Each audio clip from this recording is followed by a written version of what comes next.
Hello dear NEET aspirants. तो NEET 2025 का अगला प्रॉब्लम देखते हैं, बाल की खाल उतारते हैं इसकी कि एक्चुअली कितना डिफिकल्ट था, कितना सिंपल था, और ये ऑब्जर्वेशन क्वेश्चन सॉल्व करने के बाद करेंगे। ओके,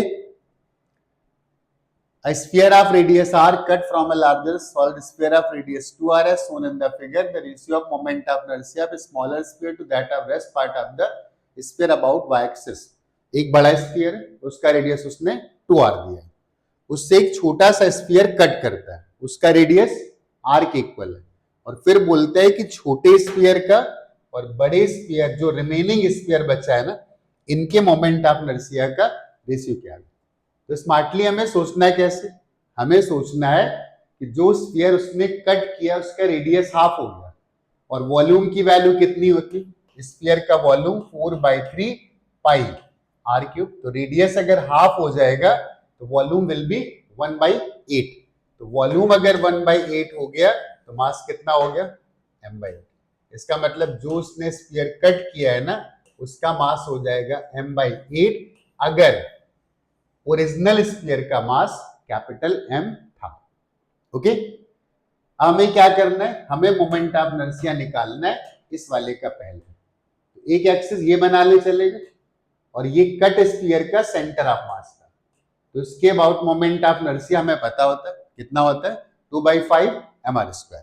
लेकिन हमें किसके अबाउट निकालना है, y एक्सिस के अबाउट। तो क्या करेंगे, पैरेलल एक्सिस थ्योरम लगा देंगे, और पैरेलल एक्सिस थ्योरम मतलब I is equal to ICM plus m into d²। ICM is solid sphere है, तो 2/5 mr², मास ऑलरेडी कितना हो चुका है m/8, रेडियस r हो चुका है। तो इसको सॉल्व करेंगे, दिस विल बी और प्लस md² भी लिखना है, तो मास इज m/8, और दोनों पैरेलल एक्सिस के बीच का डिस्टेंस कितना है, दैट इज r। तो दिस इज mr²। mr²/8 अगर हम कॉमन ले लेते हैं ना, दिस इज mr²/8। तो अंदर बचेगा 2/5 plus 1 and that is 7/5, and 5 into 8 will be 40। तो इसको लिख सकते हैं कितना, मतलब ये स्मॉलर जो कट स्फीयर था ना, उसका मोमेंट ऑफ इनर्शिया आ गया 7mr²/40। क्लियर। अब ये मास अगर हम हटा देना तो ये मास अपने साथ अपना मोमेंट ऑफ इनर्शिया भी ले जाएगा।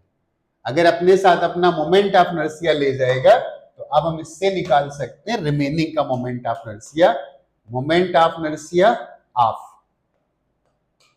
रिमेनिंग स्फीयर, तो कंप्लीट स्फीयर का moment of inertia 2/5 m into 2r whole square.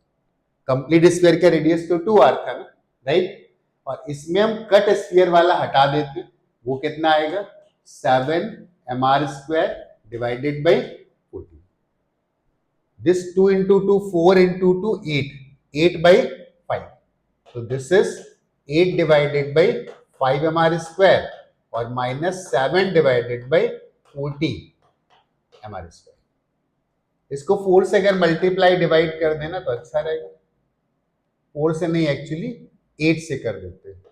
तो 8 से मल्टीप्लाई डिवाइड करेंगे, नीचे 40 बन जाएगा और ऊपर बन जाएगा 64, and 64 minus 7 is how much, 57, right. तो this will be I remaining की वैल्यू कितनी आ गई, 57 mr²/40। हमसे रेशियो किसका पूछा था, हमसे रेशियो पूछा था जो स्फीयर उसने कट किया है और जो स्फीयर बचा है, मतलब I जो कट कर दिया है एंड डिवाइडेड बाई I जो कि बचा है। तो I कट की वैल्यू कितनी आई थी, 7mr²/40, और जो रिमेनिंग बचा है ना उसका आएगा 57 mr²/40। ये 40 कैंसिल हुआ, mr कैंसिल हुआ, एंड दिस इज 7/57। एंड कौन सा पार्ट करेक्ट होगा, डी पार्ट।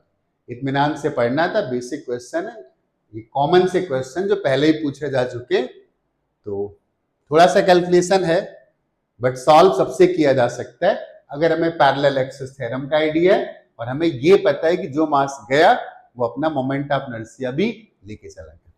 ओके, आते हैं अगले क्वेश्चन पे।